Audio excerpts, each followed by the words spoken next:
안녕하십니까. CNGTV의 조영식입니다. 오늘의 캐디앤 그래픽 지식 방송은 배터리 산업의 동향과 설계 및 시뮬레이션 기술에 대해서 두 분을 모시고 웨비나를 시작해 보겠습니다.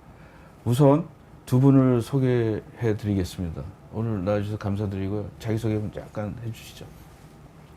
안녕하십니까. 중앙대학교 에너지시스템공학부의 문장혁이라고 합니다. 저는 이제 주로 배터리 해석을 계속 해왔고요. 재료부터 약간 시스템 레벨까지 다양한 스케일에 대해서 해석을 하고 있습니다. 오늘 그래서 관련된 내용들을 좀 많이 소개시켜 드리려고 준비를 해보았습니다. 예. 감사합니다. 예. 다음에는 장윤혁 부장님. 안녕하십니까. 모아소프트의 장윤혁입니다. 저는 유동 쪽을 주로 해석을 진행을 했고요. 배터리 같은 경우에 자동차 쪽에 적용된 배터리의 해석 기술들 혹은 배터리를 운용하기 위해선 어떻게 사용을 해야 되는지 어플리케이션 단계에서 많이 일을 하고 있습니다. 예, 오늘 이제 그러면은 이제 문재혁 교수님이 준비하신 자료를 가지고 한번 시작을 해보겠습니다. 오늘 제가 발표하고자 하는 내용은 이제 다물리 다차원 모델링을 활용한 이제 리튬 2차 전지에 대한 이제 해석을 주로 발표를 하고자 합니다. 저는 이제 기계 베이스를 하다 보니까 사실은 기존의 전기화학 추가로 그다음에 기계적인 해석을 같이 하고 있고요. 오늘 조금 관련돼서 아마 3가지 정도 토픽을 준비를 해봤습니다. 첫 번째는 이제 리튬 2차 전지에서도 이제 메카닉스, 기계적인 부분을 봐야 되는 이슈가 있는데요. 약간 입자 스케일에서 보는 것들이 하나가 있고요. 그다음에 제가 이제 학교에 오면서 이제 다양한 이제 배터리 이제 과제를 하다 보니까 이제 리튬 금속 전지라든지 혹은 이제 최근에 이제 전고체 전지까지 다양한 해석들을 하고 있기 때문에 관련된 내용들을 좀 소개시켜 드리려고 준비를 한번 해보았습니다. 원래는 이제 저희가 이제 멀티 스케일을 해야 되는 이유가 저희가 이제 배터리를 이제 제조를 한다라고 하시면 보시는 것처럼 이제 소재 수준에서부터 셀을 만들고 그 셀을 어셈블리를 해서 저희가 이제 팩까지 만들어야 되는 다양한 스케일의 공정들이 있습니다. 사실 산업이 발달을 하게 되면은 각 스케일에 맞는 이제 먼저 우선적인 설계가 돼야 되는데 기존에 이제 소재를 하시던 분들 입장에서는 이제 뭔가 컴퓨터를 통한 설계를 하셨지가 않고 그냥 좀 트라이얼 에러를 통해 가지고 제작을 하다 보니까 이 부분에 대한 이제 설계적인 이슈가 많이 이제 필요로 했고요. 그다음에 뭐 당연하겠지만 이제 매뉴팩처링을 거쳐 가지고 셀을 디자인할 때도 다양한 셀 성능을 미리 예측을 하고 공정에서도 여러 가지 설계를 하는 게 필요하기 때문에 이제 각 스케일에 맞는 시뮬레이션들이 필요하지 않을까 싶어 가지고 연구를 진행을 한번 해봤습니다. 그래서 그 부분에 대해서 조금 이제 멀티 스케일이라는 관점에서 한번 어떤 해석들이 가능한지 좀 짧게 슬라이드를 준비를 해봤는데요. 스케일에 맞춰서 먼저 이제 퀀텀 스케일이라고 하는 게 있습니다. 사실 배터리에서 가장 중요한 건 소재 그 자체이긴 합니다. 그러다 보니까 소재를 개발하시는 분들이 소재를 먼저 성능을 예측을 하기 위해서 보시는 것처럼 제일 원리 계산 혹은 덴시티 펑션 시오리라고 하는 이제 양자역학 기반의 계산을 통해 가지고 소재의 특성을 갖다가 먼저 아는데요. 리튬을 넣은 구조랑 그다음 리튬이 빠지는 구조에 대해서 전자 구조를 알면은 사실 산화 환원이 어떻게 되는지를 알기 때문에 뭐 전이라든지 그다음에 리튬의 움직임을 갖다가 모사를 해가지고 리튬이 나왔다 들어왔다 하는 것 자체가 이제 파워 특성이기 때문에 이런 것들을 예측하는데 많이들 사용이 되고 있습니다. 근데 이제 이런 제일 원리 계산 같은 경우에 너무 작은 스케일을 다루다 보니까 사실은 뭐 전극이라고 하는 게 이제 전해질도 있고 계면의 특성들도 되게 중요한데 이런 것들을 보기 위해서 조금 더 스케일이 큰 이제 분자 동력학이라는 걸 통해 가지고 이제 여러 가지 해석들도 진행이 되고 있습니다. 하지만 이렇게 원자 레벨 시뮬레이션 같은 경우는 너무 작기 때문에 이제 조금 더 거시적인 스케일로 가기 위해서 이제부터는 어떻게 보면 컨티뉴um 스케일의 해석을 이제 진행을 하는 부분이 발생을 하는데요. 이 부분은 입자 하나에서부터 시작을 합니다. 저도 이제 학위 때 이제 주로 이제 실리콘이라고 하는 입자의 하나에 대해서 확산과 그리고 실리콘이 워낙 큰 부피 팽창을 하기 때문에 이거에 대한 응력을 좀 모사하는 이제 해석들을 조금 진행을 했었고요. 이제 입자가 많아지게 되면 이걸 저희는 정극이라고 좀 표현을 하고 있고 그 정극이 나중에 쌓이게 되면은 저희가 이제 실제로 셀이라고 할 수 있는 스케일, 뭐 양극, 음극 그리고 여러 가지 분리막 같은 것들을 다 묘사를 할 수 있게 사실 이제 워낙 기술이 발달을 하면서 다물리 현상을 다 묘사를 할 수 있기 때문에 이제 셀까지 가능하고요. 이게 다 된다고 하면 저희가 이제 배터리 성능을 소재에서부터 시스템 레벨까지 다 예측을 할 수 있기 때문에 이런 해석들이 이제 진행이 돼야 되지 않을까라고 생각을 하고 있습니다. 물론 이제 또 다 물리적인 측면에서 사실 이제 배터리는 열을 빼놓을 수가 없는 것 같습니다. 그래서 이런 열에 대한 연구들도 사실은 기존에 많이 진행이 되고 있기 때문에 어쨌거나 저는 배터리라고 하는 것은 이제 다차원적인 것과 다물리적인 것이 다 합쳐져야 되지 않을까라고 생각을 하고 있습니다. 최근에 또 역시나 AI의 발달로 이제 이런 해석 기술이 AI의 접목이 돼서 소재를 탐색을 한다든지 셀 수명을 예측하는 데들도 많이 사용이 되고 있어서 이제 그런 부분도 같이 보여드릴 수 있으면 좋긴 하겠는데 어쨌거나 오늘은 조금 이제 주로 메카닉스에 관련된 저 파티클 레벨에서부터 어떻게 보면 셀 레벨까지 하는 해석들을 조금 보여드릴 수 있을 것 같습니다. 제가 원래 이런 해석을 주로 진행을 했었던 이유는 이제 학위 때 실리콘 때문에 시작을 했었습니다. 이제 실리콘이라고 하는 것은 저희가 이제 상용으로 쓰고 있는 흑연이 있는데요. 흑연이 용량이 한 380mAh/g인데 실리콘은 그거보다 한 10배 이상이 됩니다. 그러다 보니까 워낙 이걸 다 쓰고 싶어 하는데 사실은 이제 10배가 큰 이유는 기존의 흑연은 이제 층상 구조 사이에 리튬이 들어갔다 나왔다 하면서 작은 부피 팽창을 갖는데 실리콘 같은 소재들은 리튬과 알로잉 반응을 하면서 리튬이 워낙 많이 접합을 할 수가 반응을 할 수가 있어서 높은 용량을 보여줍니다. 그러다 보니까 워낙 큰 부피 팽창이 발생하는데 입자에서부터 팽창이 심하다 보니까 전국 수준까지 팽창이 너무 커서 지금 보시는 것처럼 몇 번 충방전을 하게 되면은 전극 자체가 이제 깨지는 이런 현상들도 발생을 하고 있고요. 그러다 보니까 이거에 대한 이제 어떻게 해석을 할 수 있는지, 그래서 이제 전기 화학적인 기존의 배터리 특성과 기계적인 특성을 둘 다 해석을 할 수 있는 기법이 필요하지 않느냐라고 해서 이제 연구를 시작을 했습니다. 사실은 이제 초창기에서 이제 제안이 됐던 거는 실리콘 나노 와이어 같이 이제 나노 엔지니어링, 즉 고체적인 측면에서는 물체가 작아지면은 힘이나 응력이 줄어들기 때문에 이렇게 작게 만들어서 응력을 줄이겠다라고 했었는데 스탠포드의 EQE 그룹이라고 이제 2008년도에 네이처 나노테크놀로지에서 실리콘 나노 와이어를 보고를 하면서 충방전 성능이 되게 좋은 이제 실리콘 나노 와이어를 보고를 했었습니다. 근데 문제가 되는 것은 수많은 사람들이 역시 리프로듀스를 해보니까 아주 100나노짜리 입자라고 할지라도 충방전하는 과정에서 이렇게 입자가 깨지는 게 관측이 되다 보니까 지오메트리적인 관점에서 설계가 필요하다라고 해서 이런 모델을 필요하지 않느냐라는 이제 많은 모델이 필요하지 않느냐라는 얘기가 나왔고요. 저 같은 경우에도 구조 방정식과 그다음에 리튬이 들어왔다 나갔다 하는 확산을 풀 수 있는 이 두 가지 지배 방정식을 좀 커플링을 하면서 문제를 풀어봤던 것 같습니다. 이렇게 개발된 모델을 통해 가지고 다양한 뭐 지오메트리에 따라서 그다음에 배터리가 충방전되는 것을 저희가 이제 C레이시라고 합니다. 1C라고 하는 것은 1시간 동안 충전하고 뭐 1시간 동안 방전한다라는 기준인데 그러니까 C레이시 높을수록 빠르게 충방전한다는 뜻인데 다양한 조건에 대해서 이제 해석 설계를 한번 진행을 해봤고요. 보시는 것처럼 이제 뭐 실리콘 나노 와이어의 크기에 따라서 혹은 C레이스에 따라서 메카니컬하게 페일러가 발생할지 혹은 세이프할지에 대한 이런 부분도 분석을 해보았습니다. 그렇다면 이제 배터리 안에서 응력이 왜 발생하는지를 조금 간단하게 준비를 해봤는데요.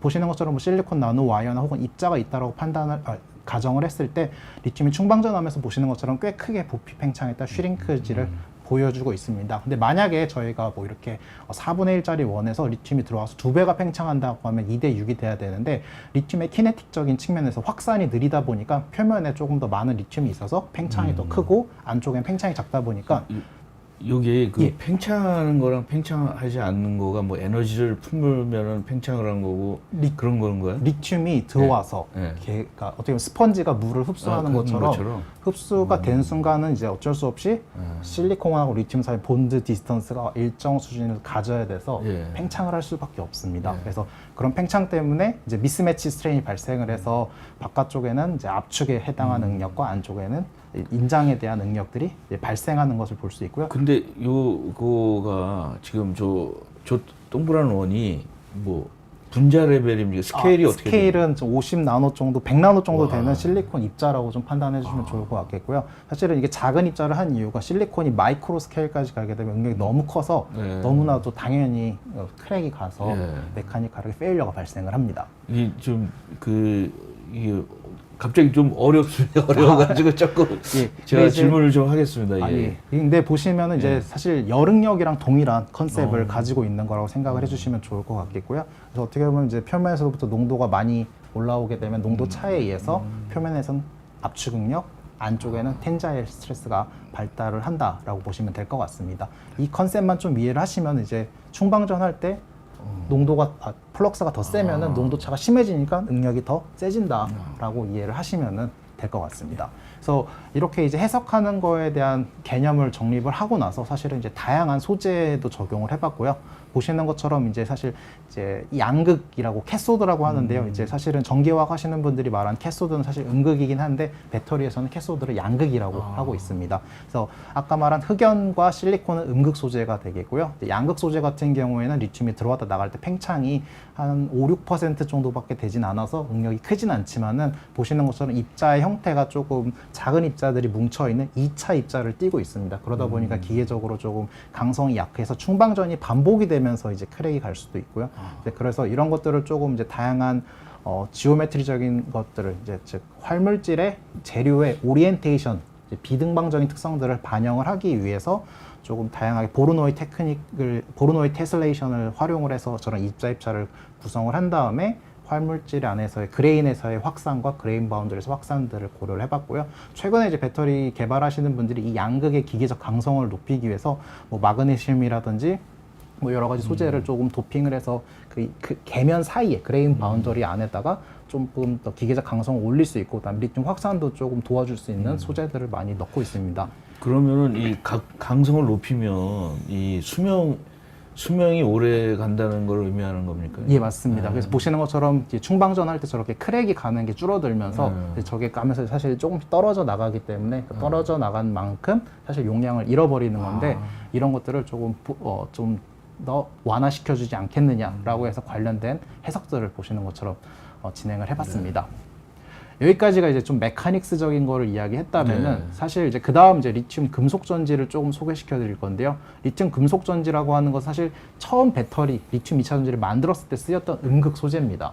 근데 이제 문제는 리튬이 충방전이 되는 동안 리튬 메탈이 줄어들었다가 다시 증착이 되는 이런 과정을 거쳐야 되는데요. 근데 이렇게 금속이 스트리핑 됐다가 다시 증착이 될 때 영상에서 보시는 것처럼 저렇게 이제 수지상 성장이 발달을 하게 됩니다. 그래서 이렇게 그러다 보니까 세퍼레이터를 지나서 양극에 도달하게 되면은 저희가 이제 전기 화학이 아니라 저희가 컨트롤이 불가능한 화학 반응이 발생을 하면서 사실은 이제 불이 발생을 합니다. 근데 원래는 이제 이런 문제를 해결하기 위해서 앞에서 이야기했던 흑연이란 소재가 있었는데 어쨌거나 리튬 이외에 다른 이제 호스트 물질이 있다 보니까 무게당 용량에서 사실은 손해를 보던 건데 이거를 제거를 하게 되면 리튬 금속만 쓸 수가 있으면 사실은 가장 큰 에너지 용량을 확보할 수 있다고 해서 사실 리튬 금속으로 다시 돌아가려고 하는 연구들이 많이 진행이 되고 있습니다. 그러다 보니까 저 그림에서 지금 보면은 밑에 다양한 그 배터리 그가 나오는데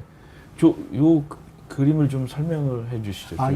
여기 기존에 보시게 되면은 저희가 이제 리튬 금속 같은 경우에는 저희가 기존의 활물질 에너지 대비 사실 뭐 양극의 용량을 좀 일정하다고 고정을 하게 되면은요 그거에 맞춰서 상보적으로 음극이 이제 얼마나의 두께를 가지고 있을 때 용량을 갖느냐입니다. 사실 기존의 리튬 메탈 같은 경우에는 사실 리튬 메탈이 원래는 양극의 리튬이 있는데 리튬 메탈이 없으면 저렇게 스트리핑과 디퍼지션이 잘 안 되다 보니까 좀 두꺼운 용량을 가지고 있던 거를 기존에 어떻게 보면 리튬 이온 전지 여기 이제 검정색이 흑연을 조금 활용한 것들 됐을 때 사실은 이제 어떻게 보면 두께도 감소했는데 해당하는 부피당 에너지 용량도 많이 가져갈 수 있게 됐습니다. 이게 저희가 주로 지금 핸드폰이나 이런 데 쓰이고 있는 에너지가 한 700에서 한 800Wh/L라고 하는데 이제 저희가 전기차 시장이라든지 더 에너지 높은 용량을 가져가기 위해서 이제 여기에 보시는 리튬 메탈이 기존에 한 150 마이크로를 쓰던 거를 한 15 마이크로 정도로 아주 얇게 사실은 궁극적으로 원하는 것은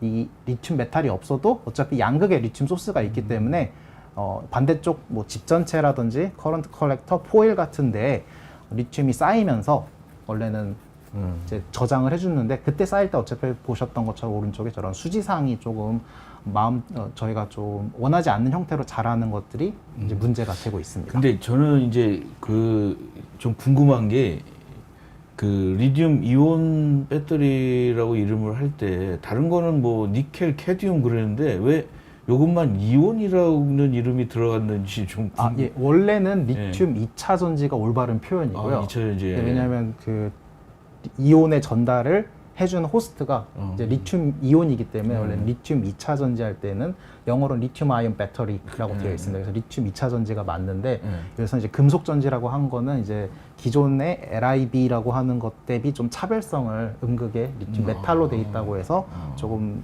표현을 한 거고. 근데 메탈이 어떤 메탈인지 아무 메탈이 다 되는 거야 아니면 뭐 사실 이제 뭐 마그네슘 금속도 있고요. 네. 뭐 징크 금속, 사실 소듐, 요새 이제 중국에서도 개발을 한다고 하는 소듐 금속들도 있어서 사실은 이제 그 리튬의 이온의 전달체가 누군지에 따라서 명칭이 조금 결정이 된다라고 보시면 될 것 같습니다. 그렇습니다.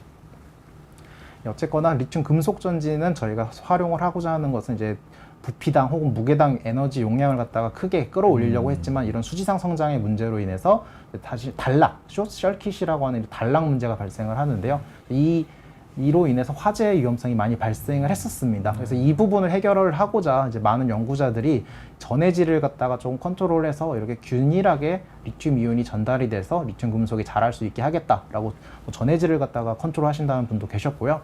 반대로 또 이제 흑연처럼 이제 그런 탄소 집전체를 만들어서 이런 기공 안에 리튬 금속이 좀 잘 들어갈 수 있게 하겠다라는 분도 있으셨고, 또 간단하게는 이렇게 보호막을 코팅을 하면은 이런 수지상이 자라는 거를 좀 억제를 하겠다라고 하는 이런 전략들도 제안을 해주셨습니다. 근데 다양한 전략이 있긴 했지만은 뭐 당연한 거겠지만은 이렇게 왜 자라는지 그리고 어떤 보호막을 우리가 어떻게 코팅을 해야 되는지 설계가 필요하다 보니까요, 이거에 대한 해석 모델들을 조금 개발을 했었고요. 보시는 것처럼 이제 저도 유한 요소 기반으로 갖다가 이렇게 보시는 것처럼 전해질층과 리튬 금속이 자라는 모델링을 활용을 했고, 이 기술 같은 경우에는 기존의 전기화학 식에다가 유한 요소의 무빙 메시 기능을 통해 가지고 전류가 온 만큼 메시가 이동을 하게 되면 리튬 수지상이 자란 거를 묘사를 이렇게 해봤습니다. 이런 것들을 기반으로 갖다가 기존에 이제 여러 가지 많은 분들이 사실은 시도했던 기술이긴 한데 기존에 조금 이런 모델링을 하려고 조금 조건이 안 맞는 것들을 진행을 했는데, 저는 이제 배터리 셀 모델링이 가능한 상태로 가능하기 때문에 뭐 배터리 하시는 분들이 뭐 1mA per square centimeter 이런 조금 적절한 전류를 인가를 했을 때는 사실 이런 수지상이 성장을 좀 안 하는 것들을 확인할 수가 있습니다. 근데 이제 처음에는 저도 이게 학생들이 잘못 돌리는 건 줄 알고 생각을 했었는데 그게 아니고, 이렇게 수지상이라는 게 자란다는 뜻은 이제 전류가 뭔가 에너지적으로 이렇게 한쪽으로 몰려야 될 이유가 있어야 되는 거거든요. 근데 이제 워낙 액체 전해질의 이온 전도성이 좋다 보니까 직진을 하는 게 좋지, 이렇게 수지상 쪽으로 전류가 몰리는 것보다는 직진을 하는 게 좋습니다. 그 이유 때문에 그 말은 저희가 이 액체 전해질의 이온 전도도를 컨트롤 하게 되면 이온 전도도가 높으면은 이렇게 수지상처럼 안 자라고요. 균일하게 자라고, 이온 전도도가 낮아지게 되면은 덴드리틱하게 자랄 수 있다라는 것들도 컴퓨터로 빨리 저희가 전산 해석을 통해 가지고 진행을 할 수가 있었습니다. 그래가지고 이런 이온, 근데 이제 배터리가 실제로 이렇게 수지상이 확 자라거든요. 근데 왜 그런가 했더니만 기존의 모델에서는 이런 표면에 아무런 부반응이 없었는데 사실 배터리를 만들게 되면은 전해질과 금속에 의한 부반응에 의해서 솔리드 일렉트로라이트 인터페이스라는 게 발생을 하는데, 그런 층의 이온 전도도가 되게 낮아서 이렇게 수지상이 자랐던 거라는 것을 확인을 했고, 그 말은 지금 2층의 보호막 코팅이 조금 이온 전도성이 좋다라고 하면은 이런 수지상이 억제될 수 있다라는 것들도 시뮬레이션 간단하게 확인을 해서 이거를 뭐 포스텍의 화학과의 박수진 교수님께서 실제로 이런 코팅막을 갖다가 디자인을 해가지고 실제로 수지상이 자라는 거랑 안 자라는 것을 해석과 비교를 하는 연구들도 같이 했었습니다. 그래서 이제 관련해서도 사실 이제 뭐 다양한 리튬 금속에 대한 설계도 있고요. 보시는 것처럼 이런 탄소 집전체, 아까 두 번째 전략에 나왔던 건데, 이제 이런 탄소 집전체에 리튬을 잘 저장을 하려고 하는데, 이제 뭐 조금 이제 생각을 해보시면 전기가 흐르다 보니까 리튬 이온이 와서 리튬 메탈로 저장이 되는데 사실 위에만 쌓입니다. 그러니까 그런 위에만 쌓이는 걸 막으려면은 사실은 전기 전도도가 너무 좋으면은 전자랑 이온이 여기서 만나는데 전기 전도를 좀 낮춰주게 되면은 전자가 오는 게 어렵다 보니까 리튬 이온이 밑에까지 와가지고 리튬 금속을 자랄 수 있게 하기 위한, 그럼 2층의 전기 전도도는 얼마를 가져야 되는지를 이렇게 해석적으로 갖다 체크를 해서 저희가 뭐 카본이 한 10의 2제곱 지머 퍼 센티미터면은 거의 인슐레이터까지의 전기 전도도를 컨트롤 해가지고 적절하게 쌓일 수 있는 조건을 갖다가 탐색하는 이런 연구들도 같이 진행을 해서 이런 호스트 물질을 또 설계를 하는 것들도 같이 연구들을 진행이 되고 있습니다. 교수님, 예. 수지상이 자라게 되면은 수지상의 재질이 어떤 게 자라는 건가요? 그냥 금속인데 약간 이제 콜스, 약간 좀 금속들이 뾰족하게 자라서 이제 저희가 그 세퍼레이터라고 하는 것은 약간 종이나 비닐 같은 건데 거기를 뚫고 지나갈 수가 있어서 이제 그거가 안 될 정도로 균일하게 자랄 수 있는 물질이 좀 필요합니다. 그러면 지금 저 수지상을 자라는 게 배터리 화재와 관련이 돼 있는 예, 맞습니다. 그래서 이게 잘못 자라면은 양극까지 도달하게 되면은 거기서 그냥 바로 자기들끼리 화학 반응을 하다 보니까 이제 거기서 이제 열이 쭉 발생을 하면서 전해질의 화재가 온도가 일정량 올라가서 전해질의 화재가 발생을 하고 있습니다. 그 다음에 이제 좀 전고체 쪽을 조금 하겠습니다. 사실 최근에는 이제 전고체 전지인데요. 앞에서 말한 이제 액체 전해질의 불 화재 때문에 이제 많은 이제 뭐 회사들도 그렇고 최근에 많은 연구자분들이 이 전해질을 고체로 바꾸려고 하고 있습니다. 기존의 액체 전해질은 이제 저희가 이제 배터리가 한 4V 정도의 전압을 내다 보니까 물은 사실은 2V만 가하면 전기 분해가 되듯이 그거를 견뎌줄 수 있는 유기물 전해질이 필요했는데 유기물이다 보니까 이제 불을 붙이면 불이 확 타는 특성을 가지고 있습니다. 그래서 이거를 대체를 하기 위한 전고체 전지가 개발이 되고 있고요. 근데 이제 고체다 보니까 액체 대비 이온 전도도가 낮습니다. 이거는 약간 소재하시는 분들께서 새로운 소재를 개발을 하시려고 시도를 하실 거고요. 그다음에 이제 고체 전해질로 가다 보니까 기존과는 다른 기계적인 공정이 하나 추가가 되는데 액체 전해질은 틈 사이로 스며드는데 고체 전해질은 고체 활물질과 고체 전해질이 서로 잘 만날 수 있게 해줘야 되다 보니까 가압 공정이 필요합니다. 이걸 요새는 WIP 공정이라든지 혹은 롤 같은 공정을 통해 가지고 진행을 하려고 하고 있고요. 또 그 다음으로 또 추가적으로 문제가 되는 게 배터리가 충방전할 때 활물질이 부피 팽창을 하는데 그러다 보니까 기존의 액체 전해질이랑은 문제는 없었는데 고체 전해질이랑은 이렇게 박리가 발생을 하는 문제가 있어가지고 이로 인해서 성능이 안 나오는 문제가 있어서 이런 것들을 좀 해결할 수 있으면 좋지 않을까라는 많은 연구들이 진행이 되고 있습니다. 간략하게 소재는 저희랑 스코프에 좀 벗어나긴 하지만은 보시는 것처럼 이런 다양한 소재들의 이온 전도도가 나오는데 여기 보시는 것처럼 황화물 계열들이 조금 높은 이온 전도도를 보여주고 있는데 이게 액체 전해질과 비슷한 수준의 이온 전도도를 보여주다 보니까 최근에 이 설퍼 계열, 그 중에서도 아마 아지로다이트들이 조금 많이 최근에 각광을 받고 있습니다. 그래서 어쨌거나 황화물 계열들의 고체 전해질들이 지금 많이 활용이 되고 있고요. 그 다음에 이제 여러 가지 고체 전해질이 기존보다는 좀 차이가 있는 게 충방전 하다 보니까 이렇게 크랙이 가는 경우들이 발생을 합니다. 그러다 보니까 리튬 이온이 이 안에서 이동을 해올 때 크랙 때문에 성능이 안 나오는 것들도 발생을 하고 있고요.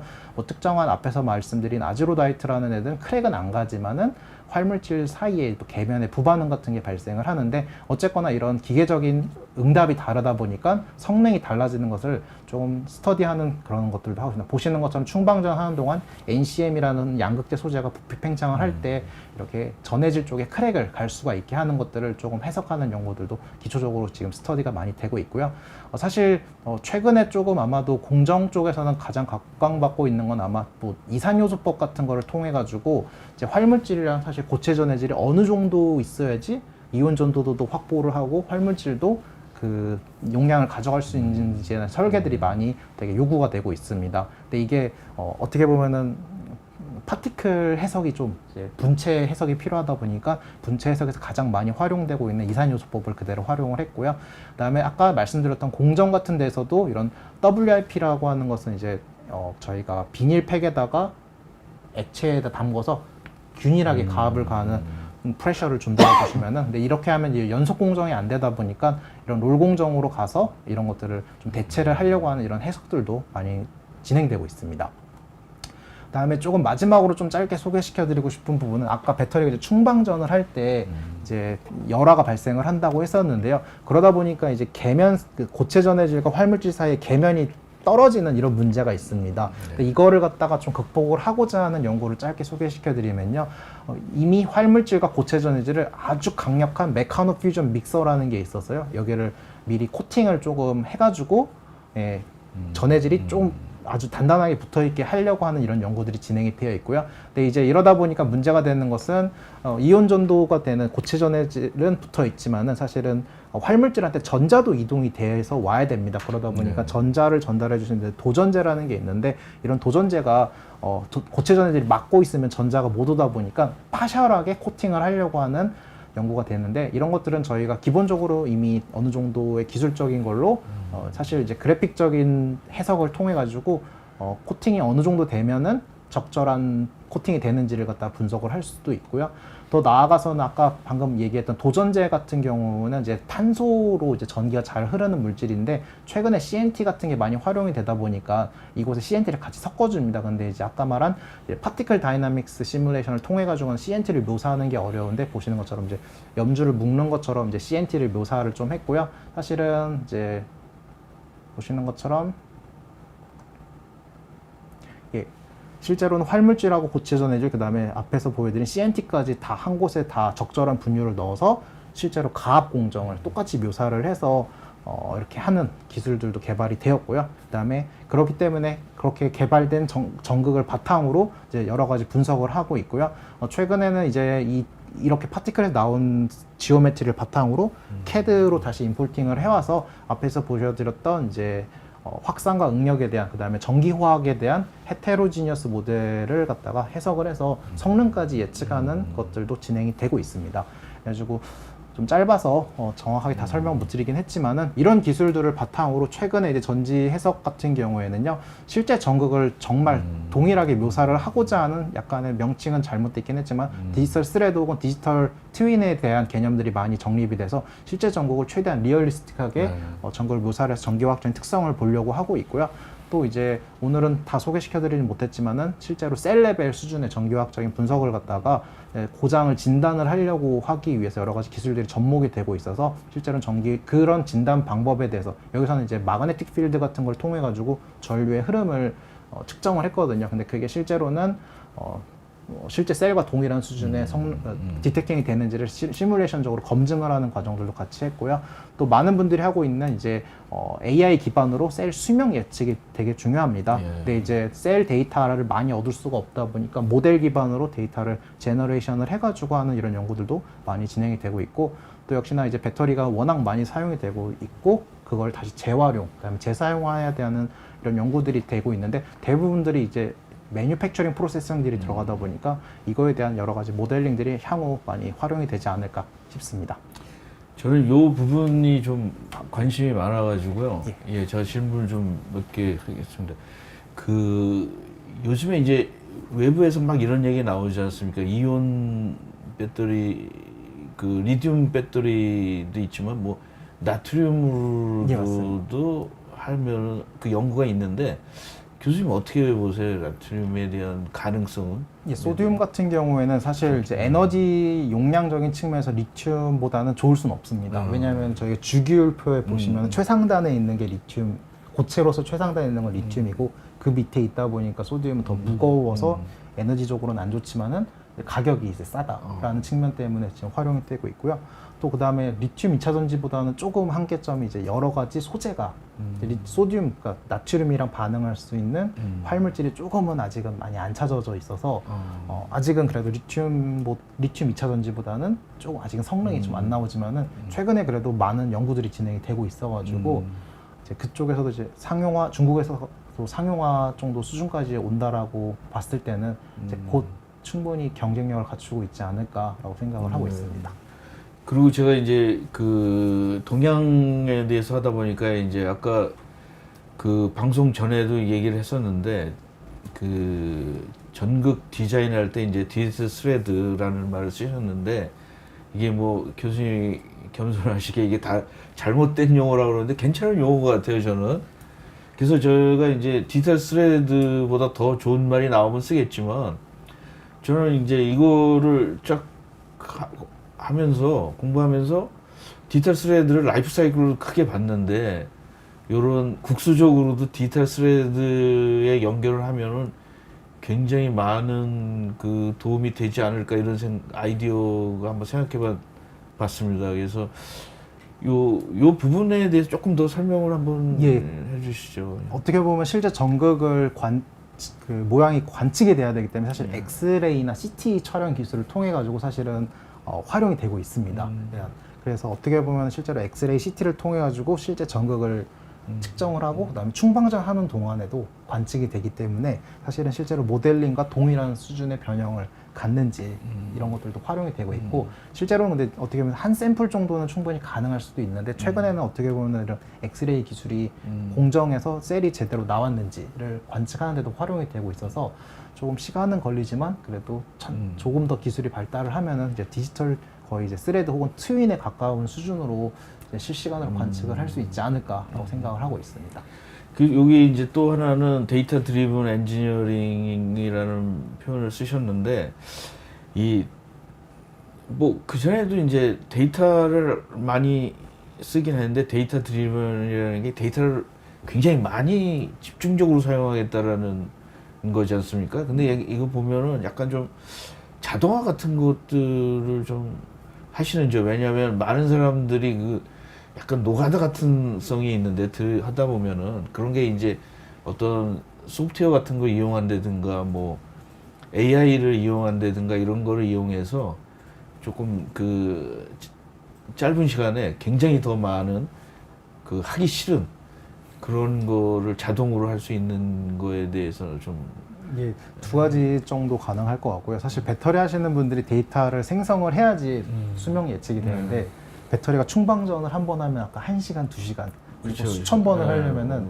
거의 몇 달에서 그쵸, 1년이 그거는, 걸립니다. 그러다 보니까 데이터가 많지가 않습니다. 그러니까 실제로 삼성이나 LG 같은 이런 실제로 메이커들이 아니면 그 정도 데이터를 확보할 수가 없고요. AI에다 적용을 하려다 보니까 데이터 기반의 모델이 필요하지 않을까라고 생각을 하고 있고요. 그 다음에 이제 아까 말씀드린 대로 많은 분들이 손이 많이 가는 작업을 하지 않느냐인데요. 최근에 그래서 오토메이션이라고 해서 이제 실험이라든지 평가를 로봇이 자동으로 해서 이제 그런 부분을 조금 많이 사람이 손이 가야 될 부분을 줄이는 부분으로 적용이 되고 있어서 아마도 이제 그걸 24시간 내내 실험을 하면서 데이터를 얻을 수 있게 해주는 부분으로 작용을 해서 뭐 셀 개발이라든지 소재 개발에 지금 활용이 되고 있는 것 같습니다. 그래서 저는 이제 그런 쪽까지는 아니지만 아까 수명 예측을 하는 이제 AI 같은 걸 적용해서 사실 전기화학 모델이 좀 복잡하거든요. 그래서 그거를 좀 예측을 할 수 있는 모델을 좀 개발을 하면 좋지 않을까라고 생각을 하고 있습니다. 약간 좀 그런 거를 이렇게 하려면은 이제 소프트웨어로 시뮬레이션이나 뭐 가상화나 이런 거를 하면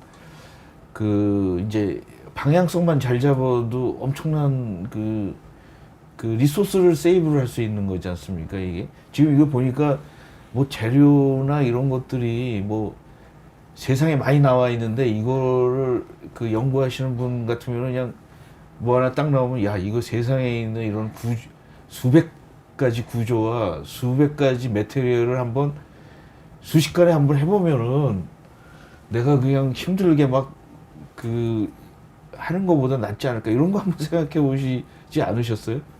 네, 이미 이게 좀 많이 했겠지. 이게 또 되어 있는 부분도 있는 게요. 예. 이제 사실 데이터가 있으면 되기 때문에 앞에서 이제 코스트가 많이 들어가는 계산들에 대해서 이제 학계나 이런 산업체에서도 데이터베이스가 오픈된 게 많이 있습니다. 예를 들어서 매터리얼 프로젝트라고 해서 이제 이런 소재에 대한 계산이 되어 있는 데이터베이스가 있어서 사실은 이제 많은 연구자들이 그걸 통해 가지고 자기가 뭐 하이스루프 스크리닝이라고 하는데요. 빨리 탐색을 하는 거에다가 적용을 AI 기법도 적용을 해서들 또 하고 있고요. 이제 아마도 이제 최근에는 이제 배터리 데이터도 조금 이제 통일된 데이터베이스가 있으면은 많이 활용할 수 있지 않을까라는 이제 그런 의견들도 있긴 한데 아직은 이제 셀 성능이라든지 이런 것들은 뭐 배터리 제작하는 메이커마다 다 다르다 보니까 이런 부분에 대한 것은 조금 시간이 필요하지 않을까 싶습니다. 근데 그 학교나 이런 데 있으면 그런 비용 같은 거가 대기업에 비해서 그 돈이나 뭐 이런 거가 뭐 제한적일 수 있지 않습니까? 아이디어가 있어도 이거는 뭐 돈이 굉장히 많이 필요하고 이런 거에 대해서는 어떤 전략을 가지시는지 아니면은 기업에서는 그 아까도 이제 그 데이터 물성치 데이터베이스도 막 팔고 자기네들이 그걸로 돈을 버는 회사도 많지 않습니까, 이거? 근데 이제 학계에서는 교수님께서는 그거에 대해서 어떻게 뭐 그걸 생각 안 할 수 없는 거잖아요. 비용이 뭐 엄청나게 많이 들 수 이런 걸 자기가 이런 걸 연구하고 싶은데 비해서. 이게 맞습니다. 사실 배터리 셀 데이터를 얻는 게 비용이 너무 비싸고요. 그리고 또 이제 학교가 또 문제가 되는 게 어느 정도 큰 셀이라고 할 수 있는 저희가 암페어 단위의 셀이라고 하는 것들은 뭐 배터리에도 많이 그 전기차나 이런 데도 많이 들어가지만 학교에서는 그 실험을 실은 거의 원천적으로 할 수가 없습니다. 왜요? 왜냐하면 불이 나면은 아. 화재 위험 때문에 사실은 웬만한 학교에서 환경 안전에서는 거의 불가능하고 그러다 보니까 학교에서는 코인셀 같이 작은 셀로만 테스트를 하다 보니까 사실은 이제 어떻게 보면 이제 큰 스케일의 배터리에 대한 해석이나 연구는 사실은 이제 그런 큰 기업들만 가능하고요. 아니면 방제 시설이 되어 있는 뭐 건설환경기술연구소 이런 데들 같은 데들만 배터리를 실제로 불을 낼 수가 있으니까요. 근데 학교에서는 사실은 저희가 이제 손바닥 크기 이상의 셀은 거의 하게 되면은 화재 위험 때문에 조금 위험하다라고 생각하셔도 좋을 것 같습니다. 근데 돈의 문제를 떠나서 안전의 문제가 있습니다. 안전의 문제가 있군요. 그리고 이제 좀 이거의 마지막 질문인데 질문은 굉장히 제가 좀 많이 있는데 사실 그 에너지 밀도에 대해서 우리 얘기를 했지 않습니까? 그 에너지 밀도가 높으면 이제 폭발물처럼 되는데 이게 우리 그 뭐 10년, 20년 안에 이렇게 뭐 획기적인 새로운 배터리가 나올 가능성에 대해서는 어떻게 생각하십니까? 이게 어느 정도 획기적이다라고 말을 하기는 좀 어렵지만은 그래도 사실 전고체만 해도 화재의 안전성, 위험성이 확 낮아지는 거라서 사실은 이제 가격적인 측면이 문제가 아니, 그러니까 이제 그러면은 그 자동차 배터리로 한번 충전하면 부산 정도나 뭐 갔다 올 수 있을 정도의 한 6, 700km? 지금 400km 정도는 되는데 다른 보통차처럼 생활할 때 불편하지 않고 또 하나 뭐냐면 좀 한 30분 안에 좀 충전이 됐으면 좋겠고 이런 부분에 대해서는 그게 되면 자동차가 굉장히 많이 보편화가 될 것 같은데 그 전까지는 너무 이 부분이 충전할 때 너무 시간도 많고 충전소가 많지도 않고 이게 생각보다 지금 이제 작년에는 전기차가 약간 좀 주춤했다고 그러지 않습니까? 그걸 좀 넘어갈 수 있는 기술이 나오기까지는 한 10년 정도 기다려야 됩니까? 그래도 저희가 지금 용량의 한 2배 이상은 아직은 필요하진 않아서 10년 아니고 한 2030년 정도면 그래도 저희가 원하는 적절한 수준의 용량 배터리는 다행이네요. 나오지 않을까 하고 그다음에 주변에서 많은 교수님들이 연구하는 걸 봤을 때 사실은 브레이크스루 할 만한 기술들도 많이 종종 보고가 되고 있어서 아마도 그 스케일업 되는데 기업에서 받아들이는데 몇 년 이상이 걸리다 보니까 그렇지 그래도 아마도 한 2030년 정도면은 전기차를 쓰시는 데 있어서 불편함이 좀 없지 않을까라고 오늘 개인적으로 생각은 하는데 함부로 예측은 할 수는 없어서 네. 그때 전기차를 사야 되겠네. 근데 제가 이제 한 몇 달 전에, 한 2-3달 전에 전기 자전거를 샀는데 자전거는 탈만 하더라고요, 그냥. 그래서 요새는 거의 전기 자전거가 대세가 좀 무겁긴 한데 대세가 되는 것 같기는 합니다, 이게. 예, 워낙 많은 부분에서 모빌리티 분야에서 사실 쓰이고 있어서 좀 더 가벼워지면 아마 사실 전기 자동차뿐만 아니라 이제 드론부터 시작해서 정말 많은 부분에서 쓰이고 있는 것 같습니다. 드론도 참 문제인 것 같아요, 이게. 그래서 근데 질문은 많이 있는데 또 이제 나중에 또 하고 그 다음으로 넘어가겠습니다. 예, 감사합니다. 감사합니다. 자, 안녕하십니까. 모아소프트 장윤혁 부장입니다. 좀 전에 이제 말씀하신 배터리하고의 충전 문제에 대해 가지고 많은 생각들을 하죠. 이게 배터리의 시뮬레이션 기술과 배터리에 관련된 방송이어서 배터리 관점에서만 얘기를 하고 있는데 잘 생각해 보면은 배터리의 물질 자체가 변동돼 가지고 덴시티가 높아가는 것은 굉장히 많은 시간이 걸릴 수 있을 것 같아요. 생각을 바꿔서 무선 충방전 기술이 혁신적으로 발달이 되게 되면은 일정량의 배터리를 가지고 부산을 갔을 때 자동적으로 충전이 되면서 가는 시스템을 구상해 볼 수 있는 거고요. 그런 생각도 하시면 재밌을 것 같습니다. 뭐 혁신적인 생각인데 혁신이라는 거가 기존에 있는 것 같고 다른 방향으로 생각해서 가치를 얻는 거기 때문에 굉장히 좋은 혁신적인 이노베이션적인 것 같아요, 이게. 그리고 교수님께서 좀 어려운 얘기들을 많이 하셔가지고 이제 저는 조금 약간 달달한 얘기, 그다음에 우리가 모두 다 알을 수 있는 얘기 그런 내용들에 대해서 설명을 드리려고 하고요. 발표 내용은 이제 전기화 시 고려될 사항들과 배터리 관련 규정들, 그다음에 배터리 해석 솔루션 순서들에다가 구성을 했고요. 요 순서는 우리가 현재 사용하는 기기들로부터 전기화를 했을 때 어떤 부분을 어떻게 고려를 해야 되는지부터 시작해가지고 진행을 될 거고요. 그에 따른 배터리의 규정들, 우리가 어떤 식으로다가 규정을 맞추고 배터리의 성능이나 배터리 스펙을 어떤 규정에 맞춰가지고 가야 되는지 이런 내용을 설명드리고 그에 맞춰가지고 시뮬레이션을 하기 위해서는 어떤 카테고리에 어떤 솔루션을 가지고서 적용을 해야 되는지에 대해서 설명을 드리겠습니다. 지금 여기 나와 있는 비행기는 그 나사에 있는 비행기인데요. 요거는 비행기 자체를 전동화 시켜가지고서 구성을 하려고 이제 진행을 했던 거고요. 지금 보시게 되면은 맨 처음에 일렉트릭 모터 쪽에 대해서 5kW, 킬로그램당 5kW에서 13kW로다가 넘어가야 되고요. 이에 따라 가지고 고려될 사항들이 하이 파워 덴서티, 그다음에 하이 이피션시, 그다음에 폴트 톨러런스라고 해가지고 요거는 세이프티하고 릴라이빌리티 관련된 내용이거든요. 그다음에 서멀 매니지먼트 요것들이 필요하고요. 모터하고 하이볼티지 시스템, 배터리죠. 하이볼티지 시스템은 이제 전기의 운송에 관련된 내용들. 그다음에 에너지 스토리지, 여기 이제 배터리 관련된 내용인데요. 여기 보시게 되면은 제가 볼드체로다가 세이프티하고 릴라이빌리티라고 적어놓은 것들, 이런 것들은 분석이 됐을 때 크게 사고가 발생할 수 있는 그런 부분들이고요. 그다음에 에너지 스토리지 자체도 지금 하이 에너지 덴서티 배터리 팩이 필요하다고 나와 있고요. 그다음에 기타 등등으로다가 이제 스트럭처나 에어로다이내믹스, 그다음에 머티리얼 관련된 내용들이 있고요. 요 관련된 내용들은 잘 생각해 보시면은 기존의 액체에 대한 덴서티가 높은 그 연료들을 집어넣어 가지고서 움직이던 것들이 배터리가 들어가서 그런 덴서티를 맞추기 위해서 부피가 커지고, 그 부피가 커지고 무게가 늘어난 것들을 맞추기 위해 가지고서 에어로다이나믹적으로다가 드래그를 줄이면서 머티리얼 자체를 경량화시켜 가지고 가야지 기존에 있던 시스템 자체가 전동화 시킬 수 있는 그런 컨셉으로다가 진행이 되고 있고요. 차량도 마찬가지로다가 연료통에 대한 것을 배제를 하더라도 안쪽으로 들어가는 배터리 팩의 무게가 상당하거든요. 혹시 몇 킬로나 되시는지 아실까요? 어떤가요? 자동차에 들어가는 배터리 팩. 한 280kg 정도. 네네. 그 정도 레벨에서 100kg 이상, 200kg 사이에서 들어가게 되는데요. 차량에 이제 실리는 무게, 단일 부품의 무게로다가 200kg면 상당히 무거운 거거든요. 그리고 걔는 장착이 될 때 차량을 들고 아래쪽에서 올려가지고 배터리를 신게 돼 있습니다. 뭐 그런 문제들이 있어가지고요. 차량 자체도 경량화를 통해 가지고서 차량 무게를 가볍게 하고 타이어도 에너지 이피션시가 높은 것들로다가 교체를 하고 진행하게 돼 있죠. 그래서 이런 것들이 전동화라고 되는 컨셉 자체에서 진행이 돼야 되는 거고요.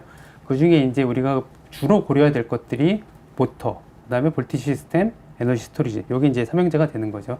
그리고 모터 같은 경우에도 배터리 얘기긴 하는데, 모터 같은 경우에도 서멀 매니지먼트가 필요한 경우가 뭐가 있냐면은, 모터가 온도가 올라가게 되면은 그러니까 모터 안에 있는 자석 자체가 자화도가 떨어지게 됩니다. 그래서 쟤도 일정한 양의 쿨링을 계속 시켜줘야 되는 거가 있고요. 그래서 보통 이런 세 개의 아이템을 가지고서 진행을 하게 되죠. 그래서 이렇게 진행을 했을 때 우리가 이제 아까 삼형제라고 얘기했던 고에너지 밀도 배터리하고 고효율 에너지 변환 장치, 요것들이 구성이 돼서 안전성과 신뢰성을 가지는 시스템으로 구성이 돼야 되고요. 고에너지 밀도 배터리 같은 경우에는 아까 교수님께서 열심히 설명을 주셨던 그 전기화학 쪽 분석이 있고요. 그 다음에 보통 그 레벨 넘어가서 시스템 레벨의 10의 1승이나 10의 0승 부분부터 나오고 있는 시스템 레벨이나 혹은 패키지 레벨, 모듈 레벨로 넘어가게 되면은 배터리 셀 레벨에서의 온도, 전류, 그 다음에 버스바에 대한 영향들, 이런 것들을 재게 되고요. 그 다음에 이런 것들을 모아가지고서 BMS라는 시스템으로다가 배터리 매니지먼트를 하는데, 이게 차량에 얹혀져 가지고서 차량이 운행될 때 혹은 비행기가 운행될 때 어떤 시나리오를 가지고서 배터리 충방전이 진행이 되는지를 파악을 하고, 거기에 전략을 세워 가지고서 배터리가 효율적으로 움직일 수 있도록 맞추는 작업들이 필요합니다. 그 다음에 고효율 에너지 변환 같은 경우에는 배터리로부터 모터 쪽 혹은 에너지의 소비를 하는 쪽으로다가 에너지의 효율이 높게 전달을 할 수 있도록 버스바의 길이를 줄인다거나 배터리의 장치들의 간격을 줄인다거나 뭐 이런 작업들을 진행을 하게 되고요.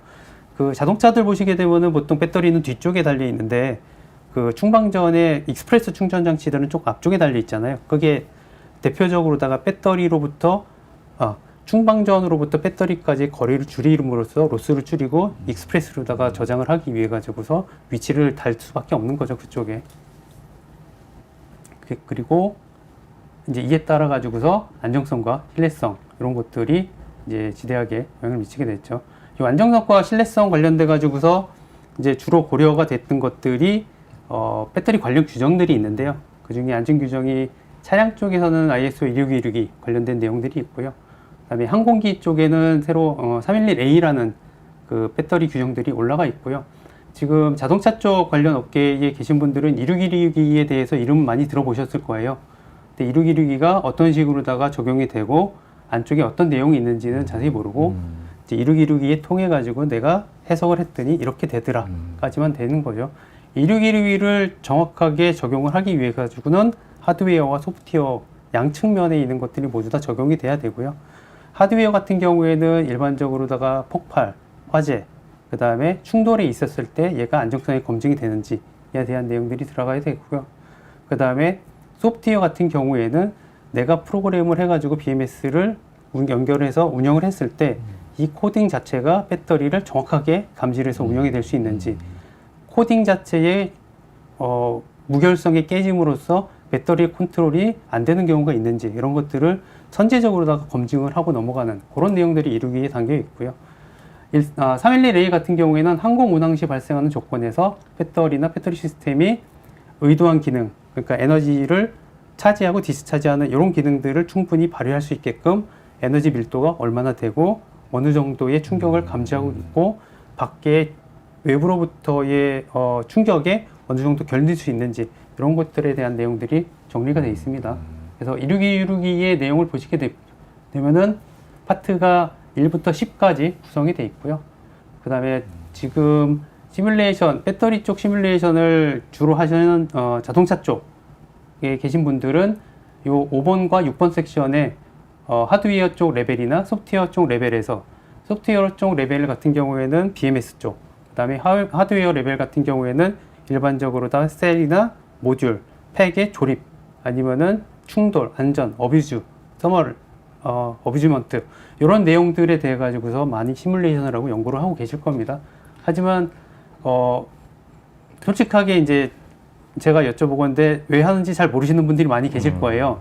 그 왜 하는지를 알기 위해서는 섹션 5번과 6번 이전에 플래닝이나 컨셉 페이지 혹은 매니지먼트의 펑셔널 세이프티가 어떤 것들이 있는지를 파악을 하고서 접근을 해야지 내가 해석한 것들이 어느 정도 레벨을 갖고 어떻게 적용이 돼야 되는지를 확실하게 알 수 있는 거죠. 이게 그 ISO에 261이 나왔어요? 잘 모르는 질문입니다. 아니 왜냐하면은 이 일이 있어야 이게 리퀘어먼트거든요. 그러니까 9001. 아, 그렇죠. 이거 2는 이제 보캐블러리야. 그러니까 사전이고 이게 시리즈인데 0은 그냥 개념이고 그러니까 일반적으로 다 그 시리즈가 있는데 이 번호 저희가 있거든요. 그래서 2는 보캐블러리 그냥 그 이런 거가 있는데 이거를 온톨로지처럼 이제 이런 용어 같은 거에 대해서 좀 정리를 한 거고 아마 이게 나온지 일이 나와야지 요구사항이 될 거거든요. 이게. 근데 지금 보시게 되면은 이 레벨에서 요구사항에 대한 검토부터 시작해가지고 세이프티에 대한 검토들이 다 되고요. 그러니까 근데 이게 이거를 가이드라인이 아니에요. 지침이지. 네. 이거를 영문으로 딱 보면 should를 안 쓰거든요. 이게 shall 해야, 네, 맞습니다. 뭐뭐 하도록 권장한다. 네네. 뭐뭐 해야 한다. 이거고 일은 뭐뭐 하라. 뭐 이게 되는 거죠. 문장의 구조가 다 달라지는 거니까. 하여튼 이게 배터리에 관해서는 표준의 유일한 겁니까? 아니면 지금 일반적으로 퍼져 있는 것들은 ISO 26262의 베이스를 맞춰가지고서 아까 말씀하신 이렇게 해야 된다라는 레코멘데이션이나 가이드라인들이 있고요. 이게 가이드라인 레벨에서 멈춰야 되는 이유 중에 하나가 애플리케이션 자체가 굉장히 광범위하기 때문에 그때마다 다 다르거든요. 그러니까 ISO 9000하고 9001, 9002 뭐 이런 레벨로 보시게 되면은 매뉴팩처링 중에 조립 라인에 대한 내용들을 어떻게 해야 된다가 1, 2, 3으로다가 0, 1, 2로다가 이렇게 들어가게 되는데 이런 경우 같은 경우에는 배터리를 사용하는 전기차에서는 이런 가이드라인을 따라서 만들어야지 안전하다라는 가이드라인으로다가 가이드라인. 적용이 되는 거죠. 예. 그래서 보통 세이프티, 펑셔널 세이프티 그 컴포넌트가 디자인된 대로다가 움직이게끔 만드는 가이드라인으로서는 유일하다고 보시는 게 맞을 것 같습니다. 네. 그 아까 보니까 이제 디오는 이제 그 국방 밀 스펙인 것 같아요. 그거 디오. 항공 쪽에서 일반적으로다가 밀스펙. 착용하는 밀스펙 이게 나 디오가 된 것 같은데요. 그 디판스먼트 스펙. 예. 그래가지고 이 표준이 이제 지침이 네. 이제 되게 이 ISO 쪽이 있고 또 이제 밀리터리 쪽이 있고 네네네, 다 맞습니다. 따로 하기 때문에 계속 해주셔. 뭐 제가 이걸 번역을 많이 해가지고 표준. 밀리터리 같은 경우에는 스펙 코드가 밀스펙 스탠다드로다가 또 따로 있고요. 거기에 보시게 되면은 뭐 810G라든가 뭐 다른 스펙들로 나가고요. 일반적으로다가 항공 쪽에서 FAA에서 이제 규정하는 코드로다가는 뭐 DO160G 같이 환경에 대한 임팩트를 보고를 한다든가. 이게 그 이제 항공은 FAA가 너무 그 고난이 너무 그 세고 디테일하게 해가지고 이게 이제 이게 자동차처럼 뭐 이렇게 하기가 쉽지가 않거든요. 네. 이게 그래서 상당히 좀.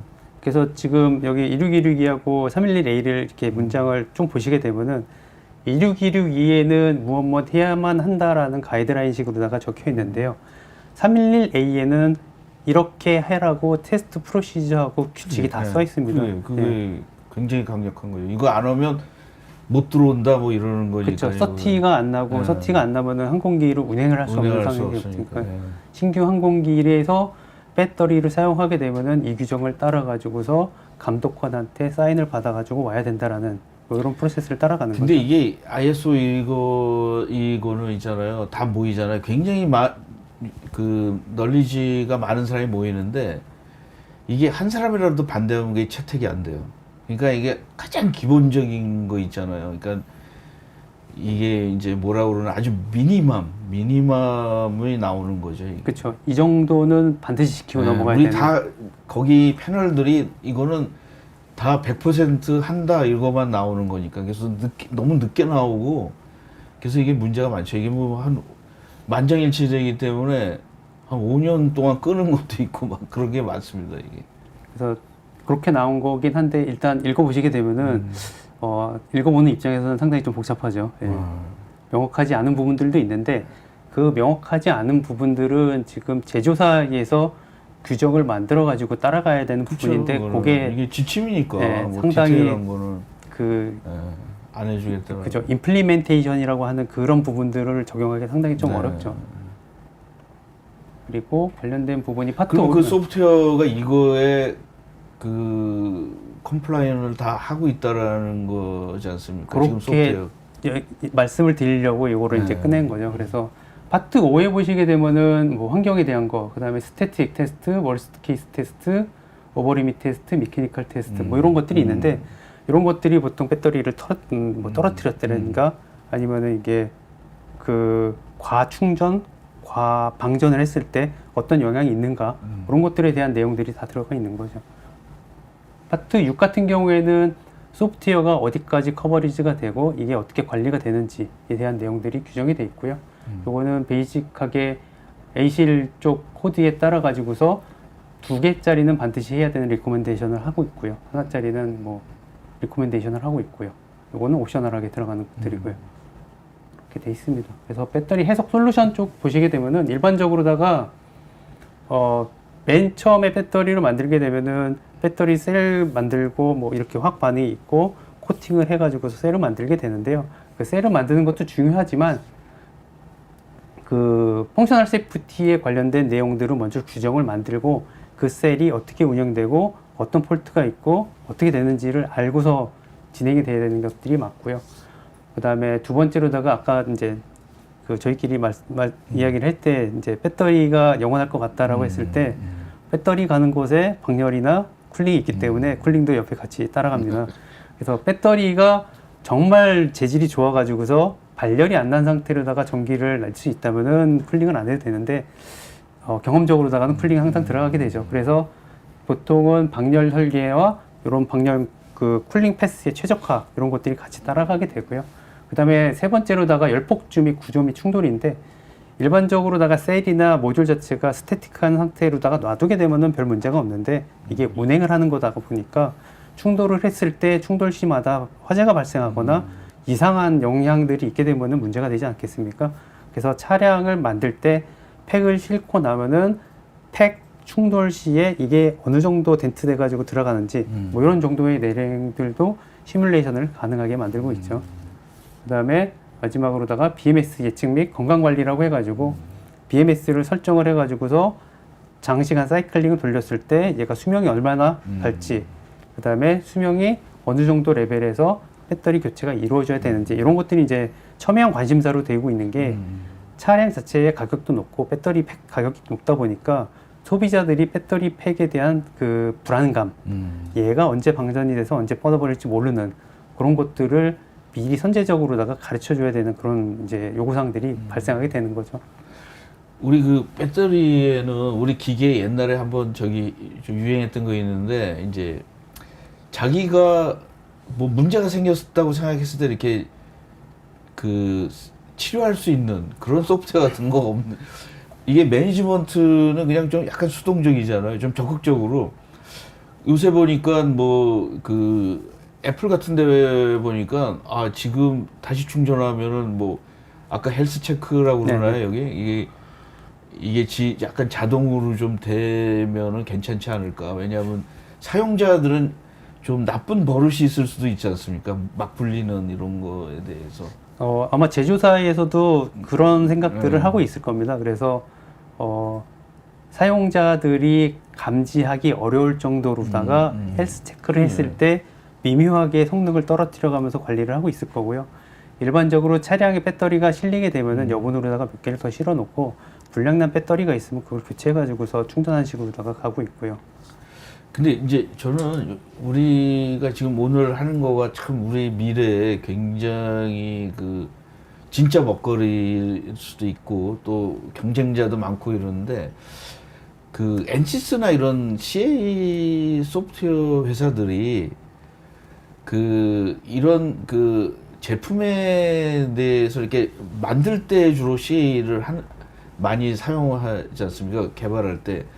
근데 이제 어떤 제품 자체에 대한 이런 건강 체크 이런 거를 컨설팅 해주는 그런 소프트웨어. 왜냐하면 그 요새 그 소프트웨어 디파인 X라는 게 나오면은 이 회사가 그걸 다 소프트웨어를 다 자기 자체적으로 개발해가지고 이걸 하기에는 너무 많잖아요. 그 소싱을 할 수 있는 준비가 돼 있지 않으면 어떨까? 왜냐하면은 어차피 그 NC나 뭐 모아 소프트웨어나 소프트웨어 회사지 않습니까? 네.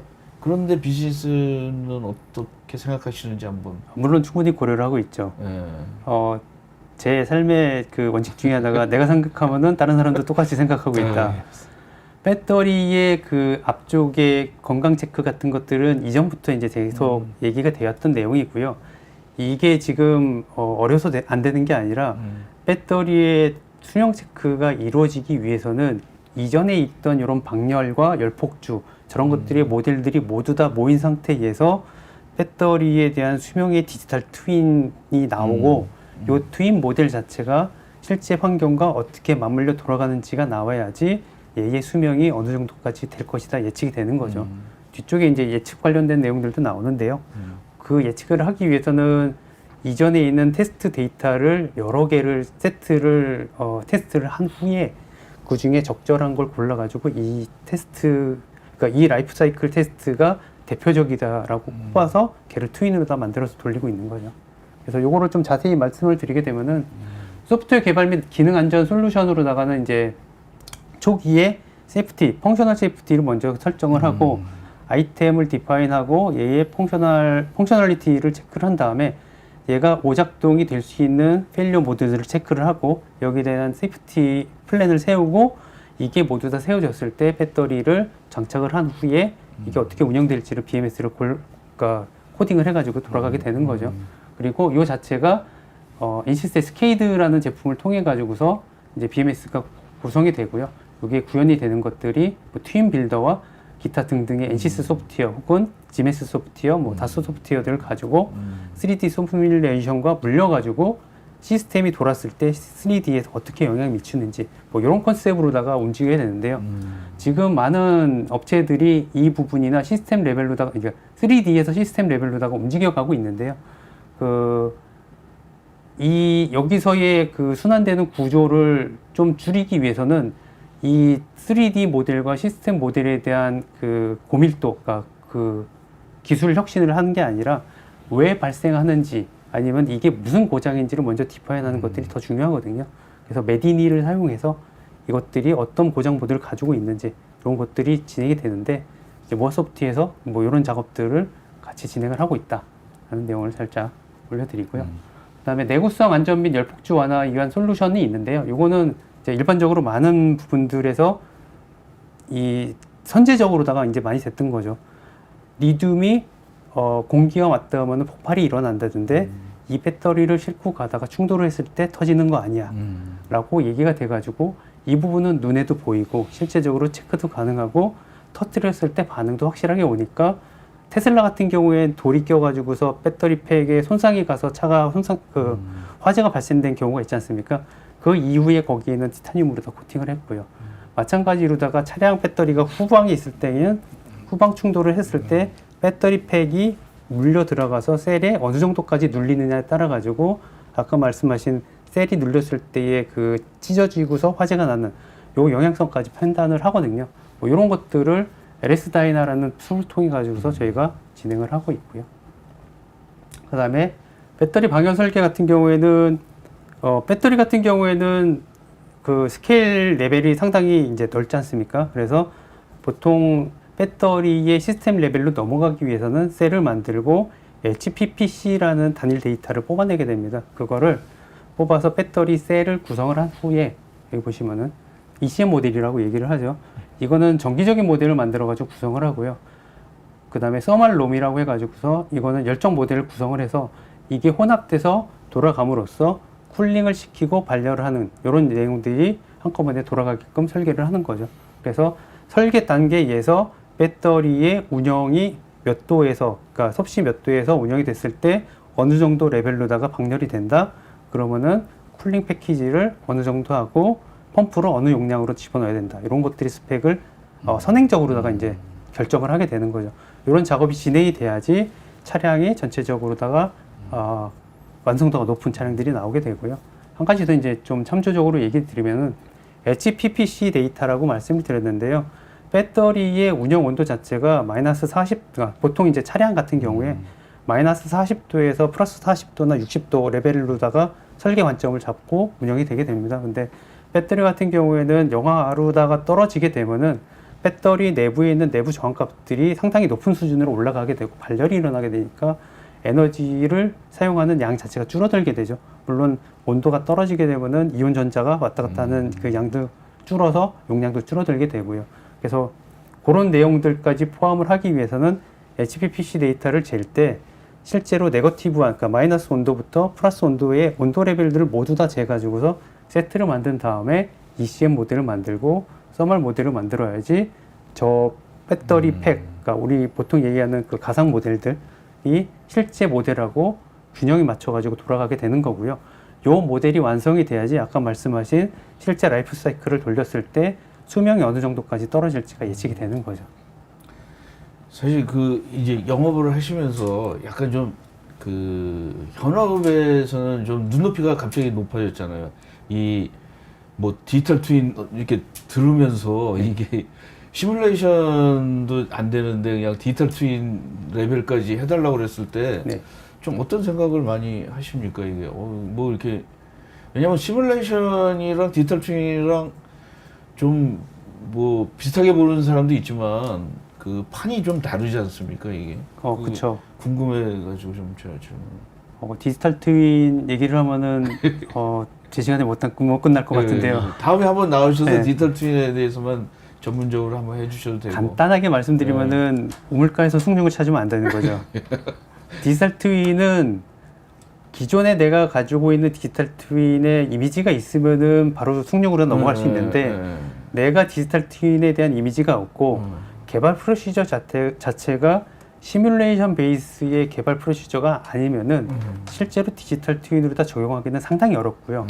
그게 적용이 된다고 해도 기존에 있던 개발 과정을 GUI만 둘러싸 가지고서 디지털화처럼 만든 거지 실제로 이게 디지털처럼 돌아가는 그런 시스템은 불가능한 거죠. 그 정확하게 말씀하셨는데 그게 이제 그 이공계 엔지니어의 생각이고 마케팅이나 뭐 그 잘 모르는 사람은 그냥 그 디지털 트윈이고 막 얘기할 거 아니에요. 그렇죠. 그래서 최근에 디지털 트윈 애플리케이션 나오는 이 화면에 나오는 것들을 보시게 되면은 눈에 보이는 거, 그다음에 기능적인 성능보다는 변동되는 거 이런 것들을 많이 찾기 때문에 도시공사 아니면은 지도, GIS 시스템 쪽으로 다 굉장히 많이 가고 있고요.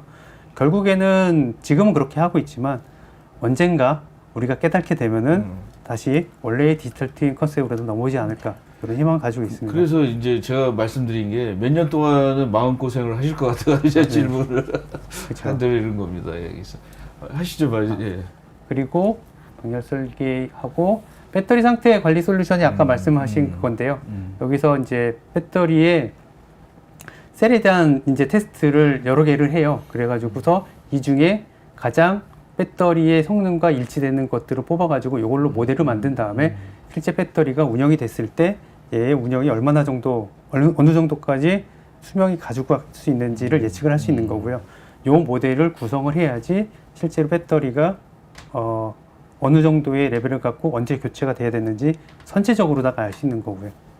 그다음에 여기 이제 그 다음에는 배터리 셀 제조 공정 솔루션인데요. 이게 배터리의 사용적인 측면에서 봤을 때 뭐 이런 내용들이 뭐 충돌이 어쩌고저쩌고 막 이렇게 내용들이 많이 나오는데요. 이제 교수님이 좀 어려운 얘기를 많이 하셨잖아요. 근데 이제 얘기를 들으면서 궁금증이 드는 게 저걸 어떻게 만들지? 이런 내용들이 이제 생각이 드는 거죠. 실제로 지금 배터리 쪽 보시게 되면은 만드는 과정 자체가 굉장히 좀 복잡하죠. 그리고 이 배터리의 오류가 나는 대부분이 제조 그러니까 제조 공정 중에 일관되지 않은, 그러니까 일관되긴 하지만 어떤 티끌이라도 잘못된 것들이 있으면 걔가 나중에 이제 큰 문제로 발생을 하는 거거든요. 그런 관점에서 보시게 되면은 교수님이 말씀하신 그런 파티클에 대한 믹싱이라든가 굽는 거라든가 그다음에 탄소 알갱이를 부순다든가 그다음에 세퍼레이터 그 드라잉 해가지고서 분리한다든가 이런 내용들뿐만 아니라 배터리의 음극재나 그 판젤 세퍼레이터 같은 경우에 대한 그 스트레치 그다음에 이 접합을 했을 때 셀이 어떻게 접합되는지 이런 내용에 대한 것들을 실제 모델링을 해가지고 접근을 함으로써 배터리의 제조 공정 중에 나올 수 있는 폴트들을 상당히 줄이게 되는 거죠. 그리고 마지막으로 이게 그렇죠. 마지막으로 하나 더 말씀드리면은 아까 그 AI 관련된 내용들이 있잖아요. 최근에 AI가 실제로 산술적인 연산에 의해 가지고서 뭘 뽑아내는 그런 수치적인 것들을 추적하기보다는 이미지에 대한 추적이라든가 화상에 대한 추적들 이런 것들이 많이 있고요. 언어에 대한 그렇죠. 언어에 대한 것들도 많이 있고요. 제가 최근에 봤던 배터리 쪽 측면에서 AI를 적용한 예들은 대부분 배터리의 셀을 만들었을 때 이게 셀이 움직이게 되면은 그 QC라고 해가지고서 표면 검사를 하게 되죠. 그래서 배터리를 만들었더라도 배터리에 딘트가 있거나 아니면 찌그러짐, 스크래치가 있을 경우에는 문제가 생기니까요. 그런 것들을 검사를 해야 되는데 그것들을 빠르게 지나가면서 AI가 그거를 캐치해가지고 이게 스크래치가 났는지 없는지 그런 것들을 검사하는 장비에서 AI를 쓰는 예제가 있습니다. 그래서 네. 해주시죠. 네, 여기까지 해가지고서 제가 이제 뭐 얘기할 건 다 끝났어요. 사실 오늘 굉장히 저는 많이 배웠거든요. 그 저희를 보고서 그 전에 그냥 막연하게 생각했는데 제가 이제 좀 이거 하면서 느낀 거가 배터리라고 그러면 안 될 것 같아요. 왜냐하면 그 이상일 것 같아요. 옛날에 배터리 회사 중에 에너자이저라는 거 상표명이 있는데 저는 배터리보다는 에너자이저인 것 같아요. 이게 왜냐하면 다른 표현으로는 종합과학이랍니다. 그렇죠. 그러니까 왜냐하면 우리 그 전 세대는 기계 시대에는 그 엔진 세대지 않습니까? 이게 에너자이저 이 배터리 시대가 앞으로 오지 않을까 이런 생각하거든요. 그게 에너지의 원천이지 않습니까? 배터리도. 그래서 와 이거 내 살아서 또 이게 넘어가는 세대에 있구나 이런 생각을 하면서 두 분이 나와주셔가지고 제가 우리 여기 시청자분도 있는데 배터리에 대해서 완전히 다른 한 단계 그 업그레이드 되지 않을까 이런 생각을 해 봤습니다. 그래서 시간이 많이 흘러가지고 그 딱 질문 하나만 질문이 이제 굉장히 이렇게 질문들이 왔는데 뭐 여기 다 읽어보고 뭐 하나만 하겠습니다. 정수영님이 최근에 AAM 여기 이제 뭐 이런데 배터리들 많이 주로 사용되고 있는데 인증 기준에 적응해서 ISO와 DO331A의 상호 호환 혹은 참고되는 형태가 적용되고 있지만 아예 자동차를 원천적으로 배제하고 항공 관점으로 접근하는지가 궁금합니다. 이거 그러니까 ISO 26162하고 DO331 같은 경우에 이제 기본적인 컨셉은 배터리를 실었을 때 안전성에 대한 얘기, 사고가 나면 안 된다 이런 것들이 이제 기본 컨셉이기 때문에 두 개는 같은 맥락으로 보시면 될 것 같고요. 하지만 이제 항공 쪽에서 항공기를 서티를 받기 위해서는 312를 꼭 반드시 해야 되는데 26162는 참고 사항이죠. 해도 되고 안 해도 되고.